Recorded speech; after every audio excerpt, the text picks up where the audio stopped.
please come into my room.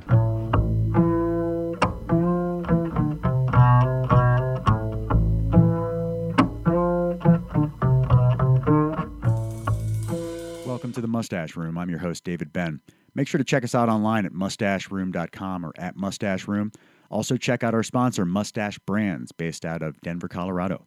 On this episode, we start a new segment where our cultivation prodigy, Andrew, and in this case, his fiancee, Jacque, tell us all about what they're working on in the lab and really provide some good tips for growers, both experienced and new.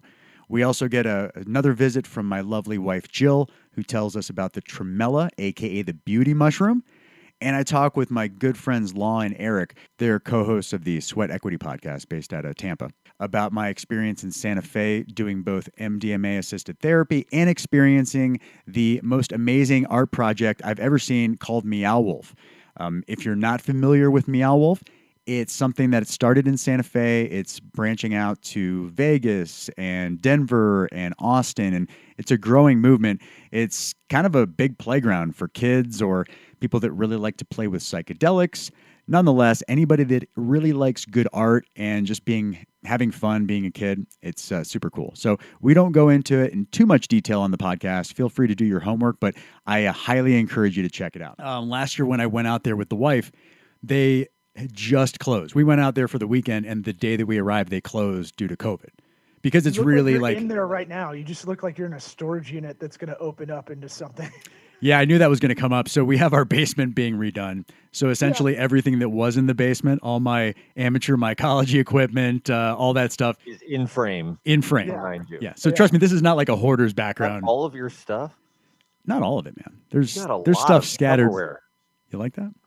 I'm jealous as a dad. I'm jealous of how many big ass. He's got the most, I'm like literally like I need. I know. That like those shit. are the $13 ones, not the $10 ones. Those are the the good 13 ones. with the handles and the clips not the on black it. and yellow Double ones. locking. Yeah, not the black and yellow ones. Yeah, you got to see through them so you know what's in them. So I'll hook you guys up with a monotub. We'll talk about monotubs another time.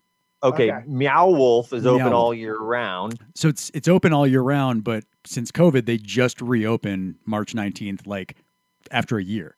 So, everything in there is very hands-on. All the puzzles and everything is very tangible.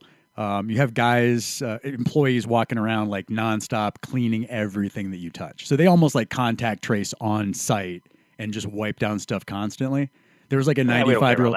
There's like a 95-year-old dude in there that looked like he was just tripping balls, just walking around, just wiping stuff down. He was having a blast.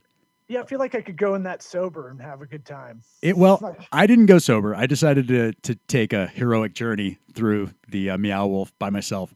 And so I took 3 grams of B plus psilocybin initially, and then 2 more grams to kind of boost it throughout. So I was about 5 grams in, just tripping balls, experiencing the coolest playground you could possibly imagine. How long were you there? Probably about 3-4 hours. You could stay all day if you want. They won't kick you out. Square feet. Yeah. That guy's still here? It's right. Hey, so like at one point, drop you off. Have a good day. Bye. Well, I was already in Santa Fe I was doing guided MDMA therapy. So yeah. So I was there. I was there for business, so I thought you were definitely going to say a work retreat. Well, for me, essentially that's work. So it's good for you. I'm just saying. I thought it was going to be something different. Yeah, and I do want to see you working on yourself in that way. Yeah, and I do want to make it clear. Like one of the things that on my podcast, the Mustache Room, we talk constantly about just ways to improve your psyche, your overall well-being in any way that you can drum up. So. This being something that's controversial legally, still Schedule 1, that kind of stuff. It's a little tough. You got to tiptoe around it, but dude, I take this stuff for therapy, and it's been life changing. And and a few years down the road, everybody will have access to it for therapy. That's where it's going, and I think anybody who's done it is in agreement. Like, you absolutely feel better the next day. Well, it's not even about that. The sky is bigger, things are brighter. It's pretty straightforward. No doubt, dude. I love all that stuff. But like when people think I take mushrooms, it's like a fun thing. Yeah. When I go to Meow Wolf and trip balls by myself, I want to be a kid and, it's cool. I put on I'm all business. It's all, dude, I had my briefcase. I put on, it's all work. I was wearing a 3-piece suit. I had music in my ears. It was awesome. You had a No 3-piece you suit. had a suit on. No, the Mad Hatter. no 3-piece suit, but I did have music blasting the whole time. So I was listening to like Porangi or Rising Appalachia, some of my favorites, just going boom, boom the whole time. It was awesome. Again, like Meow Wolf, like you're just dropping some band names that, like, if you said String Cheese Incident, I'd be like, okay. Well, I know them. Pull up the website. You can see what I'm talking about. It's insanely cool. But I was there just being a kid, and that was my non-therapy portion of the weekend. Mm-hmm. The therapy portion was guided Molly or guided MDMA. So I found a lady that specializes in both psilocybin and MDMA guided therapy. And we had several conversations leading up to it. She kind of understood what I was trying to get after. And essentially, I'm trying to deal with some intimacy issues and some making love issues with the wife. So I'm working with the therapist to try to loosen the reins a little bit and not require like somebody spitting in my face to get off. This took a took a left turn into the sexual. Real quick. You like that? Well, hey, I'm an open book. Honesty, man. I am an open book, my friend. Great, but hey, good. Look, it's one of those things. Like I'm glad I'm vanilla. Like I don't need any of that because it takes a certain kind of like partner effort. And a lot of effort. Honestly, I'm kind of a lazy lover if I'm anything. Can I throw an MDMA question? For sure. My biggest, the biggest reason I've never taken it is because it's really hard to find like pure, right? Like you always hear the horror stories of people taking it and like something bad happens. They have a bad reaction. Of course, it's probably a way very small, very, very, it's like someone getting COVID twice. It's like almost not real. Right. Yeah, I said it. And so what's it called? How do you feel comfortable with that? Because that's why I don't want to do acid ever. I just don't, it's kind of, it's not a stepped on thing. It's a man-made thing, but it's that thing of like, it's synthetic to an extent. I mean, it is. It's amphetamine. Synthetic, 100% synthetic. Well, I mean, nature in that form. There's, the amphetamines. Also pussy sometimes. I'm a huge pussy. I'm a big risk averse puss. And that's why we love you. But dude, it's got amphetamines in it. So, there is a risk with heart palpitations and some other stuff. So you do have to be careful. About the Molly. MDMA. Yeah. Yeah. But I'm talking about how do you trust? I guess I have a trust thing. Like, what's the supply chain to get to me? It's just, it's just like anything else. There are people that treat it medicinally. It's not it's not the focal point of their stuff. They use it as a catalyst for their efforts. So, she has those two substances and she has some pretty reputable people that she gets them from. I'm not worried about the psilocybin, that I can do that, but the MDMA, I had to vet her in the process because you're right. I could be, she could be giving me a bunch of strychnine and other bullshit that could fuck me up. But I did my due diligence and I did my research, and she was definitely on the up and up. Look, your boy likes to party. I'll have 3 or 4 Zimas some nights, but I just have to 5 Jolly Ranchers.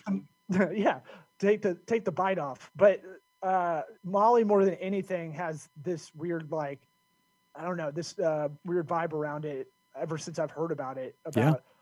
It has that it's Chinese drywall pressed into a pillar. So they're doing clinical trials with that in Sarasota. They're doing with psilocybin. Maps.org, based out of Sarasota with Rick Doblin. They're kind of the leaders in the effort for MDMA assisted therapy for PTSD. So for me, it's not PTSD. It's just more of like having some being exposed to some nasty shit as a youngin and as a young Jew. Prior to my bar mitzvah, I was already way beyond being a man as far as exposure to porn is concerned. Oh yeah. Oh yeah. Pre-bar. Really? Download. Oh, dude, all day. My dad used to subscribe to some filthy shit. So, hey, I respect his willingness to think outside the box, but I kind of created my own box. You didn't find it in the woods or the swamp like almost every kid our age. Oh, I did that too, dude. Okay. Once I got a taste. Again, never done anything criminal Weird or anything. Father-son weekend. Go find the porn, son. Did you have that? Did you ever find it? No, I never found it in the woods, but I mean, there's always some, like, I'd say like half the guys I know that are about our age, they all have that same story of like, yeah, there's some homeless guy in the woods. there's that like just some had kind all of this shit porn out there. leprechaun that goes around just leaving it for the kids. Well, if that's you're like, homeless, A it's not porn like you're gonna be leprechaun. reading War and Peace out there, or have a place to put it. right? I Or, mean- Get out of my house. He didn't A go to storage IKEA. facility. Yeah, I mean, different people need different settings for masturbation. So some people like wooded areas. Nature. Yeah. well, and back in the day, we were all analog. We were all, all the magazines and whatnot. For sure. And my dad had a huge stash of Penthouse, which he very strategically and parentally located in the bathroom. So I would basically go shit in my dad's bathroom for 4 or 5 hours and just go through those Penthouse. Yeah. And then he found out I was doing that. He moved him out of his bathroom into like a chest in the same room. So it took me like 35 seconds to find the chest. Right, And then I right. was spending 5 hours near the chest. So back to, so yes, MDMA assisted therapy. It's her basically sitting there kind of babysitting me with a strategic playlist to kind of follow the waves and, highs and lows of the experience. So you basically create a really comfortable setting. I was laying on my back with pillows and stuff. She was there monitoring, and the music and the medicine just kind of took hold. And I noticed it was much more of a physical experience. Like there were some things that came to me, some people that I really cared about that I hadn't spoken to in a while, and some things about my relationship with my wife that popped up because that's where I was trying to steer it initially. But physically was where I feel like I got the most benefit. Like afterwards, my shoulder and other things that were really tense and painful going in just felt a lot more at ease. And there was just some sort of connection there with some of the psychology that came into play. I can't necessarily, I can't articulate it, but it was there. There was a connection between the two. Oh, that's really interesting. Yeah. I mean, that's one of those things hard to prove. Yeah.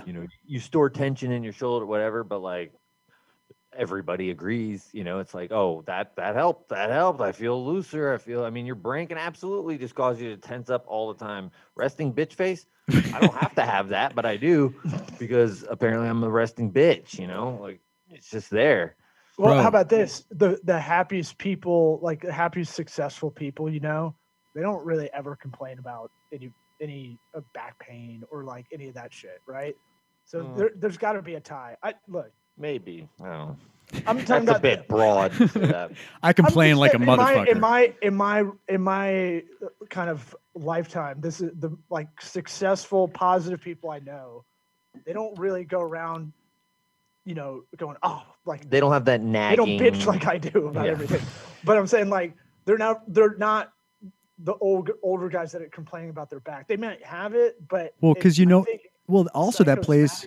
It also plays into the fact that once you kind of get to a happy place, once you get to a place where you really understand your mind and body more, you don't want to play the victim. Whenever you complain about shit, you're playing the victim. So that does nobody any good. Nobody wants to hear it. Dude, when I was younger, I thrived on soliciting sympathy. Like that was my go-to move. I was so fucking good at it. Like I could solicit sympathy from anybody, anywhere, anytime for as long as I wanted. So I know how that works. But once you realize that the victim role is retarded, sorry to use that terminology, there's no reason to play that role. Yeah. No, it's going backwards. It's regressing. It works. Retarded is an actual word. Yeah, I'll be your social attorney on that. Thank you. I needed validation. It is it's one of those things where there is got to be a connection. I mean, we talk about placebo effect a lot, Erik and I, and how it can affect you. Yeah. And if it works for you, it works for you. I don't think most chiropractors are worth a shit, but I have one that I go to once a month, and he does his little adjustments, which are good. There's legit ones. They're just not doctors. So so I'm saying like the thing. The placebo Aren't you kind of all work. in or on the chiropractors? I mean, how is that? It works for me. Some of them really care about doing it and like really do give a shit about the patients. Yeah. A lot of them just want to hammer. And for you, that's the mechanism of this is working. Well, some are just leveraging insurance. Mine is good. Right. I go once a month. There's a lot it's of dirty legit. ones out there. I call him doctor, but we can move past that. Yeah. They partner up with a personal injury attorney. Bada bing, bada boom. Yeah. What's up? One hand washes the other for sure. So wait, for the MDMA therapy, is the person in the room with you, are they doing anything but reacting to you and what you're going through, or they have any sort of agenda that they're doing anything? So yeah, they're they're there to establish the setting, right? So when we talk about the psychedelic set and setting are the two paramount facets, right? Your mindset and your setting. So she can't control my mindset. That's all me. I have to make sure that everything's clear and I have a direction and intention, all that stuff going in. But she is responsible for the setting. So physically, every sense, all that is all, those are portions of the setting. And so she's essentially playing conductor for that symphony of elements. So while I'm there, the mindset and the drug are going to work together. And as long as the setting isn't compromising or threatening, then everything can go to work. If the setting creates a problem, then everything gets screwed up. That's her job as the setting. I'm a big advocate of that. Yeah. In theory. Oh, it's the most important thing. If you're really trying to work on yourself, you can't be at a a concert. You could, but yeah, that's not where the therapy is going to happen for sure. Right. I mean, not deep anything. It's like, I needed that fun night, but realistically, that goes away. Differences between that and like psilocybin. So I hear Molly has a lot of like. The next day you don't have like a lot of serotonin or dopamine or something like that. So you're kind of just there's a lot of opposites. Temperature. So I'm glad you asked that. So MDMA, well, and very humble. So the MDMA, the way that my therapist describes it, it's more of a benevolent drug, right? So psilocybin is going to kind of dig down deep and rip shit out, and you have to deal with it, and you're kind of stuck there. MDMA is going to kind of tiptoe around it, gently approach it, not slap you in the face, not really scare the shit out of you, but maybe gently massage certain things in a certain direction. And the physical element is very profound, right? So, tingling and just kind of like a symbiotic relationship between your mind and body during the experience. But with psilocybin, I mean, you're going to deal with whatever comes up, right? So if you have a mindset if you have a good mindset, if you're safe, if you have a good setting, then your mind goes to work, right? And now it starts digging up things and it feels comfortable to actually dig deep and explore the depths of your mind. But if the set and setting aren't right, psilocybin can just be like a great way also to experience the botanical gardens or camping or something like that. But if the set and setting are perfect and you really kind of settle into that sort of combination, that's when the medicine goes to work. And that's when I have my most profound experiences, for sure. I don't know if I answered your question, but hopefully. I don't remember the question. The difference between the two experiences. Yeah. Yeah. I just hear like with psilocybin, I don't hear much the next day of people like they actually feel a lot better. Oh, yeah. So MDMA, so there's 5-HTP. 5-HTP is used to replenish some of the serotonin after the MDMA experience, but you don't need that after the psilocybin quite as much. Oh, so you supplement. Well, the psilocybin produces serotonin and repairs those receptors, I think. Well, it's the drain. Like, how you feel completely drained the next day if you do a heavy dose of psilocybin or the heavy dose of MDMA. It feels like your mind and body have just been expended. Like you've been exhausted of your resources. So it's the serotonin level being exhausted. You're just using a lot of it and your body needs to replenish that, which will happen over time. But the 5-HTP kind of accelerates that, and especially for MDMA, it gives it back to you right away. So you take that supplementally after the experience. Really? Okay. Yeah. Could you take 5-HTP like boozing or doing going skiing? It's used for sleep help. Really? Yeah. Yeah, I mean, if your dopamine's going off the charts, and you feel like you're depleted, I don't see why it wouldn't be a bad idea. I just know for MDMA that it really drains you. It's very heavy. So to just be without for several days, it's easier to throw some 5-HTP in there and kind of replenish some of that. Yeah, my friends that do it regularly, they'll compare it to like doing a lot of blow one night or something and feel like drained the next day emotionally almost. Yeah, I mean, anytime you have that high, right? I feel great. I feel like, and then the body come back around. The body equalizes you out. It's the amphetamines. It's the amphetamines too. But I mean, anytime you're really going to drain, anytime you have an amazing experience, you're kind of drained afterwards, right? Like if you have an awesome climax, during sex. I hate saying the word climax. If you come during sex, like afterwards, you're drained, right? Come is better. Yeah. It is better. Come is grosser, but it was better than climax. Yeah, climax was disgusting. Yeah, if you're 1/3 of a bukkake, I mean, you will essentially be drained of your serotonin. Oh man, I wish I could do that. I can't be around anybody else. Yeah. So I've probably alienated some listeners with my my expression of vulgar porn, but hey, that's who I am, man. That's what stemmed this whole conversation. Our listeners, not our listeners, will share this. Well, my listeners, up Bukkake, they're like, yeah, finally, my listeners, we're getting to the real business talk. Yeah, we'll find out who my real listeners are after this one for sure. Look, this exists because real conversations don't really happen. So, the reason podcasts are interesting is because we're not really having, even if it's blue discourse, or crass discourse or whatever. Yeah. At least, it exists somewhere where a lot of people don't have it normally. I'm not real until you regret it a little bit. Dude, yeah, I've become so okay with telling people whatever, man. I really don't care anymore. I've dissolved my ego to the point where I couldn't care less. It's allowed me to do jujitsu. Like I did jujitsu a while back and my ego got in the way, man. I'd be getting tapped out by little kids and people that weighed half my size. And my ego wouldn't allow me to continue with that. But I have no ego anymore. So I can just do all this stuff and not have my feelings hurt if it doesn't pan out. I don't really care. Any athletic endeavor is gonna bring you down a notch. And it's like, I hate jogging. I'll go for a jog, and I know I should do it more regularly because it's not a runner's high. It's just that thing. You just go, this is so painful. This sucks. But afterwards, it's good to do something for 10 minutes a day, whatever that physical activity is that hurts. Yeah. In a good way. Well, plus, I mean, for me, I'm 43. I'm going to be 44 this year. And so starting a whole new sport with limited skills, I mean, it's tough, right? So, I mean, my age and my body and all that stuff gets in the way. But, just not having the ego allows me to push through. How long have you been in Denver? Since 2017. So a lot of stuff since you've moved out there, you're like, I'm starting a whole new life. Fuck all these Florida guys. I'm going to get into Psilocybin, Brazilian Jiu-Jitsu. It's cool that you're finding these things at the age where most people would be like, fuck it. Yeah. Bro, I'm locked in. I'll tell you what, though. It's contagious. It's like, I remind myself of if my hands and feet weren't so sweaty, I might try jiu-jitsu, but I feel like it would just be so gross. Yeah, I mean, the sweat factor, you start sweating 5 seconds into being on the mat anyway, so your sweaty issue is a non-issue. Move on to the next excuse. And socks, they'd be like, no, and I'd be like, bye, I'm out. Yeah, you'd have to ditch. You're going to be sweaty immediately. In yoga, they get mad because I have to wear I'll wear those those Nimbus New Balance shoes that are really thin, but I'm like, Jesus. You don't want me to not.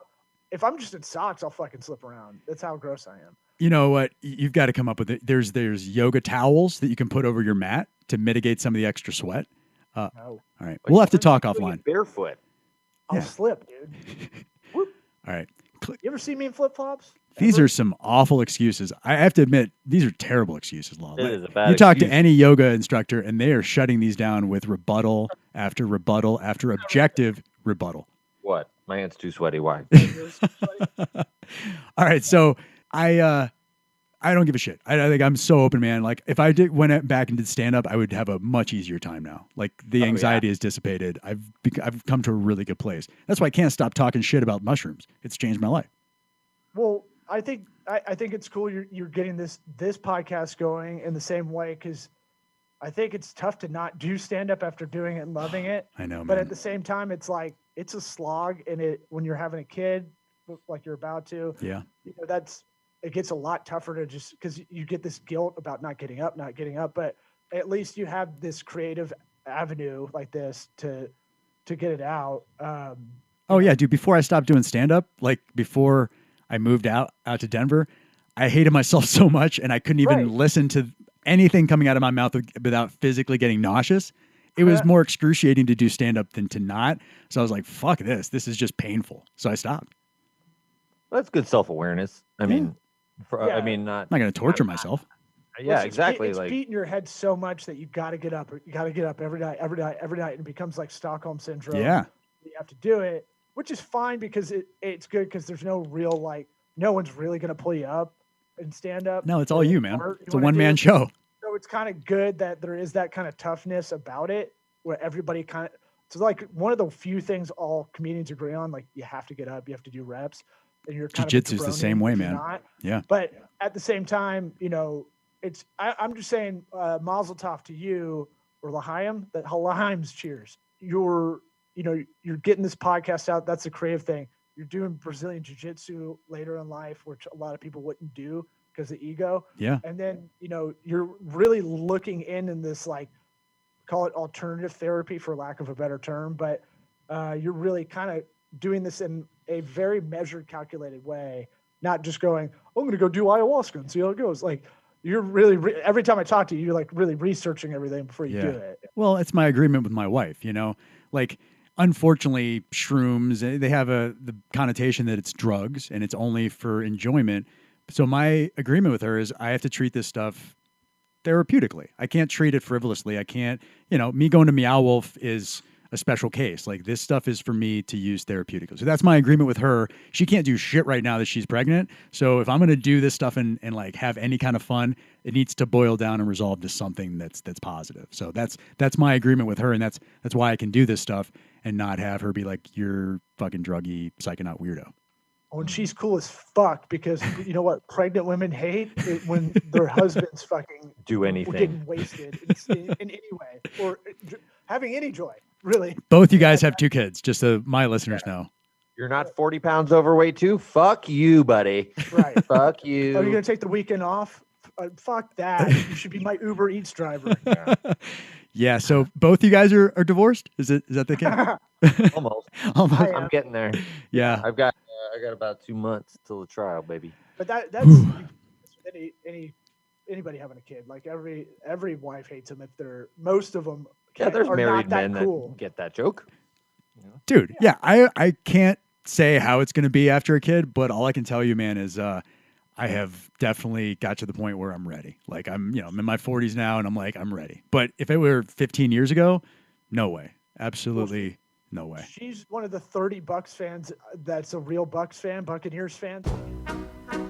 And now a mushroom cultivation update with the prodigy, Andrew. I was voted Mr. Fungus. This guy knows fungus. Yeah. Jackie's humble too. I mean, she's walked through every step of the process. We've had her inoculate and then spawn to bulk. Like, she's done everything harvesting. So it's like, yeah, she's pretty familiar with all the ins and outs of the setup. Fantastic. Yeah, the lingo too. I've caught on. Okay. Well, I won't try to slide anything by you then at this point. So I wanted to ask you guys, based on what I've seen on Instagram and just kind of like through the grapevine, I mean, you guys are doing some damage, like some awesome, getting great harvests. I'm curious, like, what type of strains you're working with and what the growth process has been, especially for the albino stuff. So I guess starting with the spores, that's kind of like, I got all my genetics from quality spores. And I had never really found much about them online and whether or not that's good. So like, they're working. Okay. Starting out, the B+ was great. I mean, those grow like a field. Yeah. So a lot of them are small and like, it takes until the second or third flush until you get substantial size. The Fiji island that I grew is insane. I only had the one tub. I don't have any other mycelium left from it, so no clones or anything. Yeah. But that one I need to replicate. It was an absolute forest. And then I'm not sure how you say it, but the Koa Samui super strain.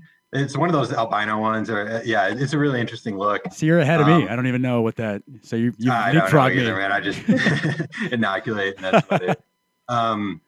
I'm trying to think. We had a few others. Oh yeah, we're getting into some more advanced. The PE, the ape. Nice.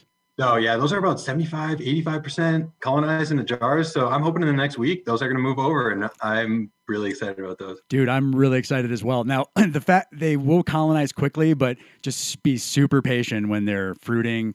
It just took forever. I might have done something wrong, but just don't give up on it. You might see, like, I'm curious if yours have like little clusters of brown, like mulch, it looks like, that just pop up out of the mycelium. I have no idea what that is, but just last through all that, what looks to be like dead mycelium, it'll eventually sprout some mushrooms. It may take a little extra time, but it's worth the wait for sure. Yeah. I've never tried them either. So like, I'm really looking forward to that part of it, and definitely going to take some baby steps based on what Felix has told me about the dose. But other than that, I think we've talked about, I do a lot of tinkering. So I like to do the small bins. Like that kind of helps me explore a little bit more without ruining a full size tub. So what size, when you say small, like what size compared to the large? I guess they're usually between 20 and 30 liters or quarts, depending on like what brand you're buying. Okay. And I've done the shoebox before, like if you've seen what I gave to Felix, and like that's a pretty cool way to do it for people who are really tight on space. And I've sent you some videos online. Some people have found a way to make those things really produce. So like that works too for those tight on space. And very cool. I think the bag step is up next, the one that you've got going, where that's a real good safe spacer. Yeah, I've had good success with the easy strains with the bags, the B pluses and the golden teachers, but I've had a little bit of like quirky results with some of the other ones. So I need to do my own tinkering and figure out exactly like how that's supposed to work. But it works for those strains, no problem. Just keep them moist. Do I know what the bag method is? I'm not sure. So, I don't think she does. All right. So they make these grow bags. They're like 3 or 5 pound grow bags, and they're made out of some sort of plastic that's resilient to heat. So you can put it in the pressure cooker, and it has a filter patch. So the filter patch, that's kind of like your polyfill that's built into the bag for the air exchange. And essentially you treat the bag, you prepare the bag in the sterilizer the same way you would the grain jars. It's just these guys, you can actually fruit inside the bag as well. So you can create all the mycelium in your bag. You can treat it just like a jar, or you can take the mycelium from the jar, take some casing, cocoa coir, vermiculite, gypsum, coffee, water, take that casing, and you can mix it with the spawn and actually grow it in the bag. So you put a certain amount in the base of the bag, and then you mist all around it like you would a monotub, and you kind of clip the top and allow for a little bit of fresh air exchange through the patch. And as long as you keep it moist on a regular basis, it's just like a mini monotub. Oh, wow. Yeah. That's cool. I put duct tape. I put duct tape around the bottom, obviously, to keep the light out, so it only came through the top. And they grew really, really tall through the bag. So you don't get multiple harvests, and you're not going to get a shit ton of mushrooms because it's a small footprint, but they grow really tall. So the time when you see online those guys boasting about their super tall mushrooms, it's definitely something they grew in the bag. Okay. That makes a lot more sense. Yeah. I've seen people doing this. They're so long, longer than your hand, almost on your forearm. And I'm like, how are you getting those sizes? The only other time I've seen that is when they'll like wrap around the tub. So like they'll grow on the underside of your mycelium brick and like wrap around and pop up. Those tend to be longer, but you kind of have to fuck up the process to get long mushrooms in the tub. But in the bag, it's just like par for the course. Cool. Yeah. So you've been using popcorn a lot, right? Like for your I've been using popcorn and rye. It's about a 50-50, and I haven't really noticed a difference, to be honest, like as far as what it produces fruit wise. Okay. I do notice that the popcorn kind of colonizes pretty quickly in the jars. Nice. So more quickly than the rye? Yep, that's what I've noticed, but then you do have a little bit more of a clumpy bulk substrate because you have those popcorn kernels in there versus rye where it all kind of like blends in a little bit more. Sure. But yeah, I haven't noticed a big difference. What the cost, the price point between the two? Isn't popcorn less expensive? Yeah, I think popcorn's less expensive. And the other thing, I don't think I've lost more than 1 or 2 jars of popcorn. That's like good. I don't know if there's science behind that or if it's more resistant to contamination or not. But like that's just been my experience with it. So yeah, I wonder if the fact that they're larger kernels maybe somehow mitigates some of the potential contamination. I'm not sure, but that's good to know if it's less expensive and more fruitful. Shit, I mean that sounds like a no-brainer. Right. Yeah. Cool. So you've been growing the Fiji, and you said, was there a cross strain that you were working with, or were you? Oh yeah, that was the most recent. Yeah, white teacher. Teacher. That one's it's cool. It's a mix of ape, so albino penis envy, and golden teacher. Very so nice. I've got fruits. They just came out of the dehydrator. Man, they range from all shapes and sizes, from the blobby ape looking ones all the way up to like the really long and skinny golden teacher. So I'm super excited to see what that potency level is like and everything, because it's kind of a crapshoot. Was there anything different about the albino strain, like cultivation or anything different at all? Not that I picked up on. Okay. Yeah. Honestly, one question that I've got for you, or that we talked about a little bit when we last saw each other, casing layers. I still haven't used anything more than just like extra bulk substrate with the same, cocoa coir, vermiculite, gypsum, sometimes add some coffee. Yeah. I just put like an extra thick layer on the top of it, but other than that. Yeah, I don't put anything on top. I mixed them together and I've done the layering. I found that they kind of function the same way, but I don't put a layer on top just because I'm putting the aluminum foil or potentially wax paper or something on top to kind of seal it in. And I feel like that contains enough moisture or cultivates enough moisture to where you don't need that extra layer of cocoa coir. I think if you were to put it in there and not put like a cover over it, that might be when you'd want to have the cocoa coir on top because you need something to provide moisture because it's not being trapped in with that cover. That's my that makes it my non-educated, my non-degree educated perspective there. That makes a ton of sense. And I that's the one thing I haven't tinkered with any further. Like once you told me about the aluminum foil, I've just stuck to it because it worked really well. Like it's very clearly that it worked well. Yeah, 10 days and okay. 10 days. I have found if you wait a little too long, I waited 14 days and it started to mold. So that 10 days is a sweet spot. I played around with it. I just wanted to see, and I had Puerto Rican and it just molded up and I got like one mushroom out of it. I wanted to see if it would still fruit and it did, but it was worthless. So that may explain, I had one big tub and it was weird. It did nothing. I think I might've kept it in too long because it was in there probably 14, 15, 16, 17 days. And when I took it off, it didn't smell that different than any of my others. I didn't see any contamination. I got like 1 inch of a shroom and it was super, super skinny like a toothpick. And then that was it. Yeah, I think it overloads it with carbon dioxide or something. There's something that's trapped there that's causing it to kind of stagnate. I want to ask you, Jacque. Chris's girlfriend wants to pick the shrooms. Like she's hoping he's away so he can ask her to pick the. Are you also the one that likes to pick the mushrooms and kind of do the harvest? I do enjoy picking them. It's a fun like texture and just I don't know. It just feels fun and you're reaping your hard work for rewards. Right. But I usually let Andrew do most of it because he puts in all the work up front. Word. He's definitely a good sport about keeping an eye on him though when I'm gone. And I had my first babysitting all alone with them. But you don't want to swoop. You don't want to swoop in and take all the credit. You know, at the end. With the harvest. I got you. Yeah, just my one tub that I did from inoculation to fruiting. I love the jargon. So you had the albino strain. The white, I'm so excited to look at and try the white teacher. That sounds awesome. Was there anything else? Like, I wanted to make sure that, I wanted to try to do a regular cultivation update with you because you and Jacque, you guys have figured it out and have had really good success.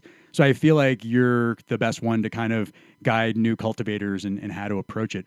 Any tips you want to share with the audience, like that you've learned recently that have led to your big harvest? That's a good question. So I think the first thing would be the spawn ratio, and at least that's my hunch. That has to be one of the biggest contributors. Is just I load mine with spawn. Part of it's just like my space limitations, but also I have so much in my closet anyway. I'm like, all right, I'm going to throw it in and just see what happens. And, sure. I don't know how adding more spawn is going to hurt it really. So yeah, that's worked out pretty well. The other thing is, and we've talked about this a little bit, but when you're online, you read some pretty passionate people about their opinions about the science, and you got to do it this way. You have to do it this way. And one thing I always just think is like, trust your gut. These things grow in the wild. Not every day is between 71 and 73 degrees and the right humidity. Like there's always going to be changes and stuff. So nature naturally tinkers. So kind of trust your gut and play with it a little bit and experiment and have some fun with it. That's a good point. Yeah, don't get like too stressed out about any of the really strong opinions. And if you mess something up, like, hey, just it's like jujitsu. Either it works out great or you learn. And honestly, with cultivation, you learn either way. So I like that. Cool. Yeah, and then I think picking the easy strains to start with, like I think I've had some pretty good success with that, and it just makes it a little bit more of a easing process to step into, where you don't have to kind of jump right into the deep end. What are there any strains that you've had difficulty with? So, not necessarily difficulty. My Amazonian, that one was tricky. Yeah, a little bit. PES? It's just Amazonian. Okay. At least that's where I picked it up from Quality Spores. Yeah. Why was it trickier? I think just the timing might have been off, and who knows, maybe I did something different with my substrate depth. And, I have a hard time like nailing down exactly what it was with all the tinkering, but sure. Yeah, just getting like a good large flush out of it. It was way more just like scattered. Okay. And how does your Treasure Coast grow, by the way? Because that's been the one strain that like isn't a bunch of little ones and a field of them, but rather 10 to 15 like really long and heavy guys. Yeah, they're long for sure. I had one Treasure Coast flush in a bag, and they were especially long. But even the ones in my monotub were super long and thin. Definitely not like the girthy B plus Jeep Golden Teacher like second flush. Like those are really girthy. Now the Treasure Coast were never girthy. It was just tall and thin. Yeah. And I think just last reflection on your question of like tips for new growers. My other thought would just be like you can kind of make a setup work, whatever your conditions are, right? Like even if it's just the shoebox tech, like all you need for that is space for 2 or 3 jars in a shoebox size container. You can try the broke boy tech, using the Uncle Ben's rice, right. Or like there's so many ways online that people found a way to make it work. Like why not give it a shot, and then kind of like tiptoe into the game and learn a little bit. And you can see with people like Felix how it's kind of taking hold, and now he's super into it, and hopefully he gets a good setup going and everything else. Yeah, to be able to grow it, use it and all that without any help or having to go to a Chipotle parking lot and meet somebody and not know what you're getting. Cool. And also the other like interesting thing, you probably picked up on it the way we interacted recently on Instagram, like the community of people out there are actually pretty tight knit. Like I reach out to people all the time and just ask like, hey, where do you get that? Or how did you do that? What did you use in your substrate? And people are pretty forthcoming and very happy to share that stuff. I mean, why else do they create their accounts to share it publicly? And so kind of take advantage of some of those resources, pick their brains a little bit. And there's other people out there that do sell agar plates with their own genetics. And some of them have isolated them, multiple times over again. And it's like, hey, I might try that next. So after this, maybe I can recommend some of those guys. Yeah, I'll have to show you how to make some agar too. So you'll have both methods available. Very cool. So Quality Spores, check them out. If you're in one of the states that doesn't approve it, I apologize. Hopefully it's coming. We have a liberal administration now, so maybe they've paved the way for some more progress. But Andrew, Jacque, thanks so much. I really appreciate you guys being on and giving us all an update. Anything you want to leave the audience with? The capsules that you've been creating. Oh, yeah. So the other like kind of updates. And I think I shared that with you privately, David. Like I'm making like vitamin capsules. Those, we've tested them out and they do work. So you can fill them with powdered mushrooms. Okay. And how much can you get in one capsule? I have the size 00, and you can fit about 1/3 of a gram. Okay. A little bit less. And I think they might make a size bigger. Okay. I mean, and some people have said 1/2 gram. Yeah. So at the max you can get. Well, I'll have to give you guys Jill's chocolate recipe. Yes. She wants you to have that recipe because she can't consume them. So obviously she wants everybody to enjoy her recipe. I got Andrew a cookbook, cooking with, so like all sorts of different stuff, but we definitely are more into that dessert option. Awesome. Jacque loves toffee. So I think that the latest batch is toffee. Right up her alley. Awesome. Well, thanks for being here. And I'm going to hit you up regularly because I think this is fun and you guys are fun to talk to. So thanks again. Always happy to talk shrooms, my friend. All right, guys. Have a great night. I'll talk to you later. Much love. All right. See you. And now it's time for some education as my lovely wife Jill joins us to talk about mushrooms and health. You want my wisdom? Very wise woman. Thank you again for being in the Mustache Room. Jill, you are currently 28 and a half weeks pregnant. I'm 200 days pregnant. You know what? I don't have that sort of mathematical mind where I have can an make app the that conversions. tells me. Oh, okay. Well, that's a lot, though. 80 days to go. I'm really excited about today's mushroom because I had never heard of it. We just learned how to pronounce it. Some of the health effects are pretty awesome. Yeah, and this was pretty cool. I'm really excited to hear about it. So tell us. Yeah, so thanks to you for bringing it to my attention. I'm patting myself on the back. You can't see. But yeah, the tremella mushroom is the topic today. And it is also known as the beauty mushroom, which everyone can get behind. Oh, yeah. Well, I can see some beauty right now. Oh, trying to score some points if I can. Same. Yeah. Yeah. Who doesn't want to be beautiful? Agreed. Male, female, whoever, young, old. I mean, everyone, would love to choose that if they could. Yeah. Some people think they're a little more beautiful than they actually are, but it's good to feel beautiful. Yeah, even if it's on the inside. That's true. So this one has been labeled as the ultimate beauty mushroom. It's got significant anti-aging benefits, which is something a little bit different than just overall health. It definitely has some health aspects as well. So I wouldn't have to buy my normal serum for the anti-aging qualities. So something I did not get to is how we use the tremella mushroom. So maybe you can help me with that. I'm almost wondering if it's an extract that you would put on your skin. Yeah, they mentioned that it has its own kind of hydration system. That's its core functionality, or it behaves that way. Yeah. I didn't look to see like how they manufacture it. So I don't know if they grind it up or they put it in some sort of topical thing, but we'll have to get back to the listening audience with some feedback after we do some more research. Yeah, I feel like we keep saying that and never come back. You know what? Well, I can do it. I'll do some live research right now while you're talking. How about that? We'll multitask for the listening audience, which I hope is vast. Yeah, so this mushroom is pretty prevalent over in Asia, Japan, China. Over in those areas. It's also known as the snow fungus. And I will say what's really interesting and just really with mushrooms in general are that they come in literally all shapes, sizes, densities, colors. I mean, you name it. And if you were to Google tremella, so Tremella,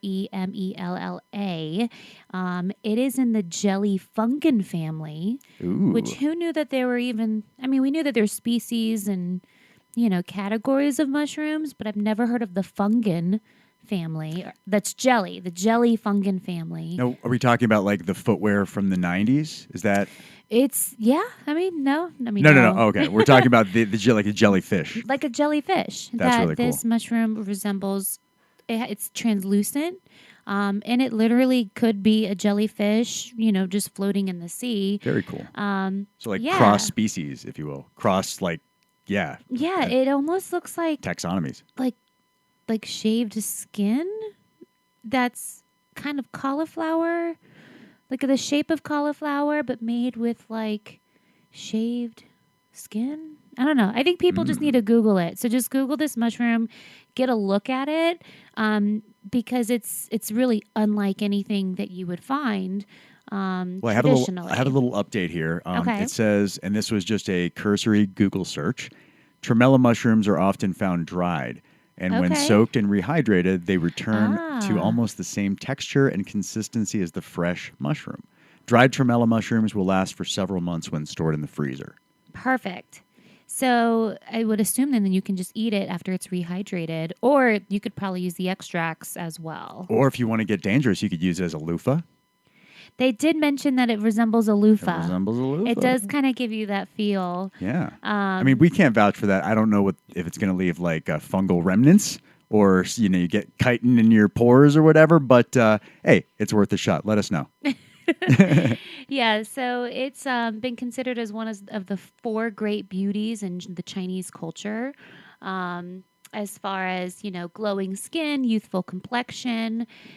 This mushroom is loaded with benefits, and we'll go into more detail, but just highlighting some of them: hydrating skin, reducing wrinkles, loaded with antioxidants, reducing inflammation, managing your cholesterol, high in vitamin D, can support your immune system, and also have anti-cancer and anti-tumor effects. It's crazy how all these mushrooms have popularity out east. You think like the Asian cultures, their skin looks great. The Asian culture ages very well. Very, very well. So if they're eating mushrooms that are hydrating their skin, it's part of their natural diet. My gosh. They've kind of figured it out, and we're slowly adopting some of their principles, but it sounds like they've been doing it for way longer. Well, and you think the West has only been around for a few hundred years. Good point. As far as history goes. So think of all the trials and errors that they've come come to find out on just the research because they have the data to support it. Yeah. And not vilifying the science as opposed to, or the way we do it over here. Yeah, and they have a lot more holistic approaches as well. Well, they'll look to food for treatment versus big pharma and where companies just are looking to turn a profit. Very good point. But yeah, so talking about benefit one, so hydrating skin, reducing wrinkles. So this actually has been shown to be more effective than hyaluronic acid, which is in a lot of the anti-aging serums and face treatments and oils that you can put on, and it's because the compounds are actually smaller than those of hyaluronic acid. So when we're talking about hydration for your skin, and this is why I also think this could be turned into maybe a topical treatment, is that it can then enter the smaller pores, because we all have different size pores like on our faces, where if you were to put like a thick cream on your skin, that's not going to be as absorbed as effectively as like an oil that's, as a smaller, thinner consistency, if you will. So that's why those serums and stuff are all the rage these days. Yeah. I just like using that word serum. So a lot of the women may know this, but for the men, you layer treatment on your skin. So guys are like lucky if they put one thing on their skin, but for women, they might start off with a face oil, which is very, very fine, and it can seep deep into your skin, and then maybe a thicker serum that has another effect. And then on top of that, you almost put a blanket on top of it of a thicker lotion to trap everything, so it keeps trying to penetrate the skin as deep as possible. Don't get your... Yeah, like a 7-layer burrito, just all the ingredients coming into exactly play. And it's just and then it compacts it and then penetrates the skin, so then it boosts up your hydration levels and then plumps up your skin and reduces the appearance of fine lines and wrinkles. All I hear there is just so much work. It just sounds like so much work. Yeah, and it is kind of counterintuitive when you think, oh, I don't want oily skin, so I'm not going to put oil on my skin, and it's a complete myth. Good point. It's like eating fat does not make you fat. Well, that's why you're here. You're very wise, and we learn every week because you're that wise. Thank you. Well, thank you. Yeah. So also loaded with antioxidants, and I think that most people don't understand what that is or what it's preventing it from. It's a really nice buzzword, though. It's a nice buzzword, but when you break it down, it's like oxidant. Well, what's an oxidant? Is that like related to oxycodone, or is it It is related to oxidative stress. Okay. So free radicals are oxygen. So basically, free radicals, once things are in your body and they break down, you want a balance of free radicals and antioxidants. Okay. Because you don't want one kind of taking, I guess it'd be nice to have a bunch of antioxidants. But if there's an imbalance there between them, it causes an uneven number of electrons in your body. So then they start competing with your cells. And what happens is you get these chemical reactions that then lead to oxidative stress and can, increase your chances for cancer and for sickness. Oh, shit. So the balance is important. The balance is very important. So the antioxidants basically donate those electrons to keep it in harmony. Okay. So smoking is an oxidative stress because smoking wreaks havoc on your body. Drinking can cause that. There's a bunch of different things that can cause it. And the effects on your body, can be really damaging. Interesting. For the listening audience, that there's a contractor doing some saw work in the basement. That's what that background noise is. Oh yeah. Why don't you shut that door real quick that. so we don't? Yeah. For the first time in a while, the distraction is not Mook. It's somebody else. So the damage, it could increase the number of disease. So diabetes, atherosclerosis, which is the hardening of your blood vessels. Gotcha. Inflammation, high blood pressure, heart disease, cancer. So basically, you want to consume antioxidants in any capacity. Yeah. It seems like that's a running theme with the mushrooms. A lot of the different varieties have antioxidants. And a lot of fruits and vegetables in general, have antioxidant properties. Awesome. So just kind of breaking that part down. And then the last one I want to kind of dive into is managing your cholesterol, because lipids, also known as fats, has been the area of study that I've been working on in school. And I've learned a lot more about cholesterol that I kind of want to share because it was interesting. Please share. So we've heard of HDL and LDL. So those are low density lipids or high density lipids. Okay.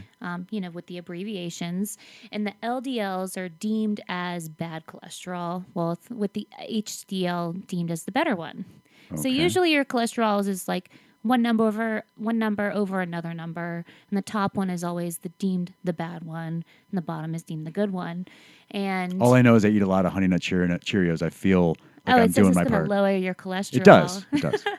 Well, what's interesting too is that cholesterol is made in your liver, and it actually makes the majority of the cholesterol that your body needs. So dietary cholesterol, the ones that we get from food, is not deemed necessary. Okay. So if you were to eat no cholesterol, which means you don't eat any animal products, then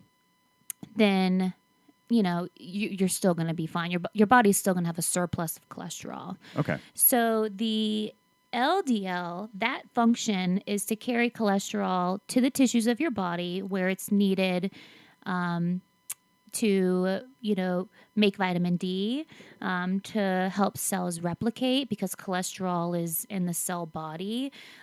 So we need it for function. So cholesterol is not necessarily a bad thing. It's used to make hormones. So cholesterol, by all means, is good. So HDL, LDL. If I want to answer a Jeopardy question, and they're like, which one is bad? Is that a trick question? It could be a trick question. But which one would you say would be the better answer of the two? So the LDL, which is the number that's typically high in people, that's the food that when we eat a lot of cholesterol, it's on the LDL side. Okay. For the most part. The good cholesterol, the HDL, is essentially it's like a suitcase. It's an empty suitcase that floats around the body and it pulls in cholesterol and it removes the cholesterol from the excess cholesterol in your body. So you want that empty suitcase cholesterol, the HDL. The HDL. The high definition L. The high density. What? Yeah. High density. Sorry, I thought I meant. Yeah. So if you intake a lot of high density cholesterol, which is where I'm getting back at with the tremella, is it probably has the high levels of HDL. Okay. Which essentially, if you're talking about in terms of lowering your overall cholesterol, you want to ingest that HDL to help remove it. And impress your doctor. I mean, if you go in and get a high score on the HDL, that's... Well, yeah, so that HDL will never be higher than your LDL. Okay. So your LDL will always be the highest because your body's always producing cholesterol. This is good shit. I learned a lot today. But yeah, the HDL, that was really interesting to me too. It opened my eyes that, okay, people are like, oh, egg yolks are the worst thing. Don't eat egg yolks. They're bad for your cholesterol. Meanwhile, Rocky's winning championships drinking egg yolks in the movies. So it's hard to refute that. Yeah. I mean, he's definitely egg yolks are a lot healthier than, the fat that you eat with a steak. Right. Don't stick a fork in a vat of Crisco and go to town. I mean, be somewhat responsible, but know the cholesterol that you're ingesting, I guess. Well, yeah, or just be aware that not all cholesterol is bad. Is kind of what I'm getting at, because there are a lot of good, benefits with it as well. This was great. I think that tremella mushroom so far is one of my favorites. Just the effects, very interesting, the benefits that it can have right out of the box. So very cool. Thank you for sharing. Yeah, we'll have to see if we can find it locally. Okay, we'll provide some updates. I promise we will. We don't forget about you when we say we're going to come back. Please don't have abandonment issues. Yeah, it's a lot of syllables. Well, Jill, I love you. Thanks for being here. Yeah, thanks for having me. Audience. Sorry I got nerded out on you. Whew, you went down a nerdy rabbit hole, but I did. But I feel like I'm learning something. I got to share it with someone. I love it. All right. Well, love you. Bye. All right. Bye. See you. Love you. Moderation in terms of everything, including moderation and all that stuff. But, doing it once every 3 months is like a reset button. Taking that old school Nintendo cartridge out, blowing on that thing, put it right back in. and now you're playing track and field.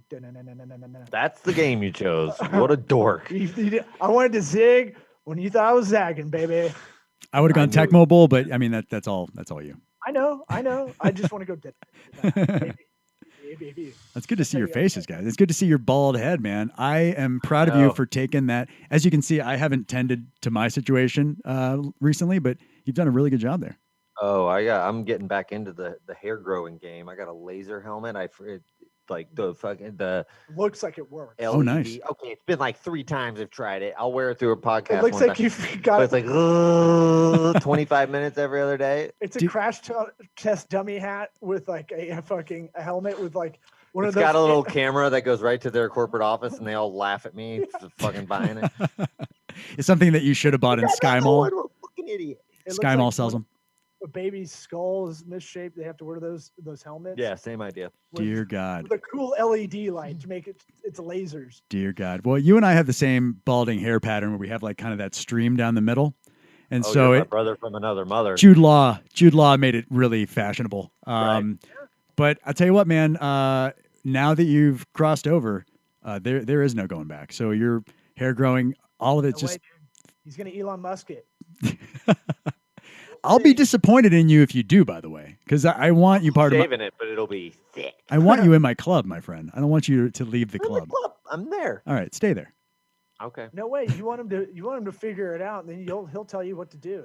Oh, crap. I've already figured it out, my friend. I've been along. I've tried, and I've regressed and regressed. Every hair growth method has been a horrible failure. So good luck, Godspeed. At PayPal, and look at him now, and that's all I'll tell you. Yeah, I mean, he's got a slight financial advantage over me. I'm sure. Exactly. He can afford Sky Mall. I can't. He also is making Teslas approachable for almost everybody to buy. So if he can do it, I bet he'll let it down to us peons at some point. Look at Deion Sanders. Ooh, yeah, you didn't know about that, huh? Yeah. Are we at our time limit? Yeah, Eric's got to run on a call, and we got another podcast after this. Well, hopefully it's as entertaining, as informative as this one. I doubt it. Yeah. Well, guys, it's great to see you. And miss you, buddy. We're gonna come out and visit you. You better. The basement is being done as we speak, so you'll have a space. You can Airbnb. Oh, okay. It's up to you. Sleep in one of them Tupperwares, baby. By then, so. Oh yeah, the baby. Yeah. I forgot about the baby. Oh yeah, baby. Yeah, once you have that baby, there's no guess. Oh God, damn it! You did it. I forgot about that. I was so hoping you would. It's always on the ready, my friend. Oh, it's so creepy. As much as my wife doesn't want it to be on the ready, it's on the ready. I'm with her, man. All right. Well, on that note, we're going to try and make it illegal. On that note, I love you guys. Let's do this again. And love you, bro. Love you too, buddy. All right. See you later. Walk with me, baby. Come on and talk with me, talk